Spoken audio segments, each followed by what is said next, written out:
brought to you by Silver Pumps. Top quality और consistent performance के लिए सिर्फ सिल्वर पंप्स, नाम याद रखना। इस वक्त हम मौजूद हैं मालवीय नगर से पूर्व विधायक सोमनाथ भारती जी के पास। भारती जी, आपने कोर्ट में पिटीशन डाला है जिन्होंने आपको हराया है चुनाव में, सतीश उपाध्याय बीजेपी के जो नेता हैं। क्या आपने कोर्ट में मैटर दिया है? पूरी जरा डिटेल में जानकारी दीजिए। देखिए, मैं बहुत सोच समझ करके, चूंकि मुद्दा इतना सेंसिटिव हो गया है इसके अंदर, माननीय उच्चतम न्यायालय ने रिट पिटीशन नंबर 536 ऑफ 2011 उसके अंदर ये सुनिश्चित किया कि भाई जो भी व्यक्ति क्रिमिनल बैकग्राउंड जिनका रहा है या कोई व्यक्ति के पास क्रिमिनल केस रहा है, ये सारे केसेस चुनाव आयोग के समक्ष रखे जाएं जब वो नामांकन भरते हैं।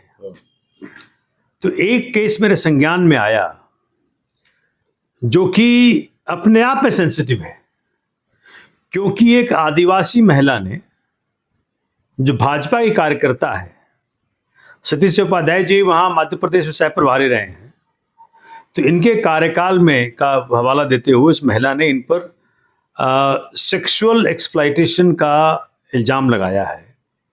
और वहीं तक बात नहीं रुकी, उससे बढ़ करके कि भाई इन्होंने ये भी कहा कि मैं नाम नहीं लूँगा, लेकिन कहा कि हम और बड़े बड़े नेताओं के पास आपको लेके चलेंगे। और इस प्रकार का एक क्रिमिनल कंप्लेंट उस महिला ने भोपाल के कोर्ट के समक्ष रखा है। तो मैंने ये देखा कि भाई जब मेरे संज्ञान में कंप्लेंट लाई गई, मैंने कहा ये कंप्लेंट तो आई नहीं थी उसके अंदर, तो इसलिए उसके अंदर मतलब कि जो नामांकन आप भरते हो तो हर व्यक्ति के खिलाफ जो भी क्रिमिनल केसेस हैं, चूंकि माननीय उच्चतम न्यायालय का यही आदेश था, बाद में कंटेम्प्ट भी लगा था, जब जाकर के फिर ये इन्होंने इन्फोर्स किया और सुनिश्चित किया कि भाई हर व्यक्ति जो चुनाव लड़ रहा है अपने खिलाफ जितने भी क्रिमिनल केसेस हैं उसका हवाला दे इलेक्शन कमीशन को भी और इलेक्शन कमीशन के जरिए जनता को भी। ठीक है।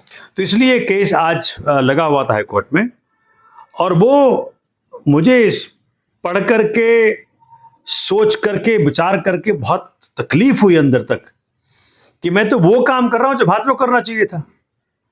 मतलब महिला कार्यकर्ता, भाजपा की महिला कार्यकर्ता और एक आदिवासी कार्यकर्ता, एक कॉम्बिनेशन अगर आप देख लेंगे तो बहुत ही दर्दनाक है इस प्रकार के हाल से जो कंप्लेंट में लिखा हुआ है।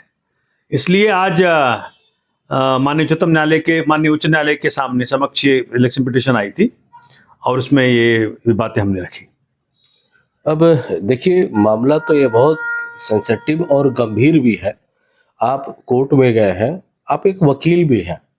अगर इस तरह के आरोप अगर साबित होते हैं जो आप लगा रहे हैं ये सारी चीजें, तो उनके खिलाफ क्या कार्रवाई बन सकती है आपके हिसाब से? उनका जो इलेक्शन है वो रद्द हो सकता है, क्योंकि बहुत सीरियस है सुप्रीम कोर्ट इस मामले में।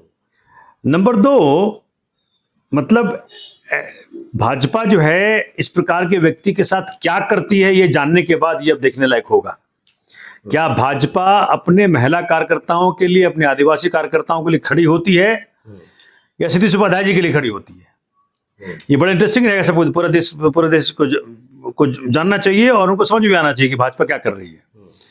और इस कारण से ये केस बहुत ही महत्वपूर्ण हो जाता है पूरे देश के लिए, क्योंकि इसके माध्यम से भाजपा के अंदर किस प्रकार से आदिवासी महिलाओं के साथ, किस प्रकार से महिला कार्यकर्ताओं के साथ जो शारीरिक शोषण हो रहा है, ये बात पूरे देश के सामने आना चाहिए।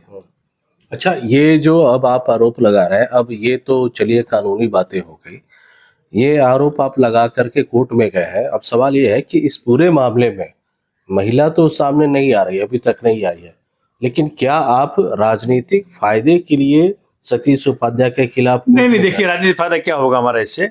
मैं तो ये देख पा रहा हूं कि अगर भाजपा ने ये बात नहीं उठाई, अगर इंटरनली, अगर भाजपा उठाई हो चुकी, कंप्लेंट आज का नहीं है, ये अक्टूबर 2024 का है।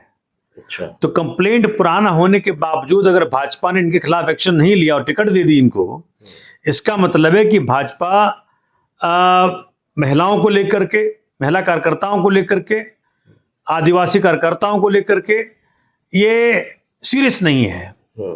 मतलब कहने की बातें हैं कि बेटी बचाओ बेटी पढ़ाओ, अगर वो इसमें इंटरेस्ट रहा होता उनको तो इस व्यक्ति को इस कंप्लेंट के बाद टिकट नहीं मिलनी चाहिए थी। तो ये इस कंप्लेंट के साथ चलिए टिकट नहीं मिलनी चाहिए थी, लेकिन सवाल एक ये भी है कि जब ये मामला कोर्ट में ऑलरेडी पहले से है, जैसा कि आपने पेपर भी कुछ शेयर किए हैं, तो उसके बावजूद भी ये चुनाव लड़े हैं, तो क्या इलेक्शन कमीशन को या फिर किसी भी विभाग को इस चीज की जानकारी पहले से नहीं थी? इस चीज की जानकारी देंगे तब तो होगा ना। ये हर कैंडिडेट का दायित्व है। सुप्रीम कोर्ट के मैंडेट के तहत आपको जानकारी पब्लिश भी करनी पड़ती है, पेपर में भी। हो सकता है डरते हो, अगर ये पब्लिश हो गया तो महिला ना आगे आ जाए।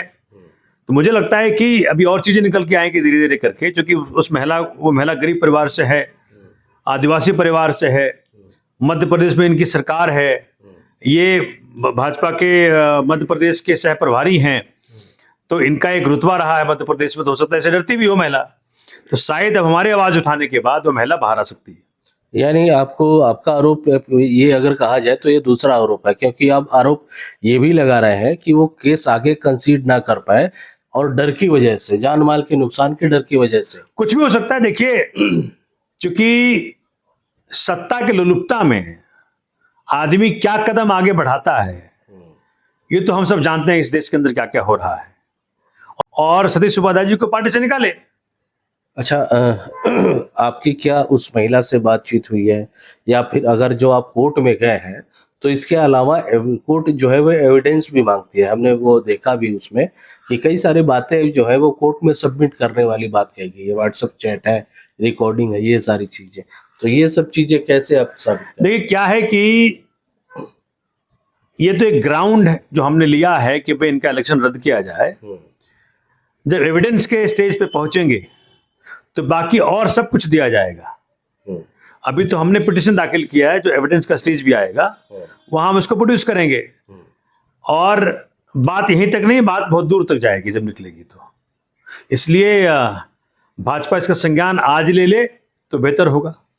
ये देखिए, नतीजों के बाद से ही जो है राजनीति जो दिल्ली की है वो अभी उतनी शांत जो कहा जाए वो नहीं हुई है, क्योंकि जिस तरह से भारती जी जो आरोप लगा रहे हैं, जिस हिसाब से कोर्ट में गए हैं, बेहद संवेदनशील मामला है। अच्छा सर, ये बताइए कि जब आज कोर्ट में हियरिंग हुई तो थोड़ा सा शॉर्ट्स में क्या हुआ, और आगे के लिए कोर्ट ने क्या इसमें बात? नहीं, कोर्ट में हियरिंग यही हुई, जब बात हमने उठाई तो सतीश उपाध्याय जी की तरफ से बहुत सारे वकील खड़े उन्होंने किए, क्योंकि उनको ये डर है कि सच मालूम पड़ेगा तो बहुत नुकसान होगा उनका, क्योंकि सच तो मालूम पड़ना चाहिए। इस प्रकार के छवि के व्यक्ति विधानसभा में जाएं, ये बेहतर नहीं होगा दिल्ली के लिए और देश के लिए, मालवीय नगर के लिए। और इसलिए उन्होंने बहुत सारे वकील भेजे कि जी ये गलत है, गलत है, गलत है। लेकिन जब पिटीशन लग गई, जब कंप्लेंट वहां दाखिल कर दी गई, जब उसमें सब कुछ लिखा हुआ है, उसके बावजूद इस प्रकार से ऑब्जेक्शंस रेज करके वकीलों के माध्यम से एक माहौल पैदा करने का प्रयत्न कर रहे थे, लेकिन कोर्ट इस बात को नहीं माना। और अब हम कोर्ट के जो रिकॉर्ड्स हैं उसको लाने का प्रयत्न कर रहे हैं। तो कोर्ट ने क्या इसमें आगे की तारीख भी दी है, या 8 अप्रैल की अब आगे तारीख है इसकी। 8 अप्रैल की। तो उसके बाद ये इसमें आगे की कार्रवाई क्या होगी? जो ये केस का रिकॉर्ड है ये आप प्रोवाइड कराएंगे, कोर्ट प्रोवाइड करेगी, या हम इसे प्रयास कर रहे हैं, क्योंकि हम कोर्ट को मदद करना चाहते हैं कि ये कंप्लेंट जो केस हमने कोर्ट के समक्ष रखा है, जिसके आधार पे इनका इलेक्शन रद्द हो सकता है, तो उसके जितने भी और इधर उधर के रिकॉर्ड्स हों सबको हम कोर्ट के समक्ष रखें। बिल्कुल। तो देखिए, ये सोमनाथ भारती जी का आरोप है मौजूदा विधायक सतीश उपाध्याय के खिलाफ।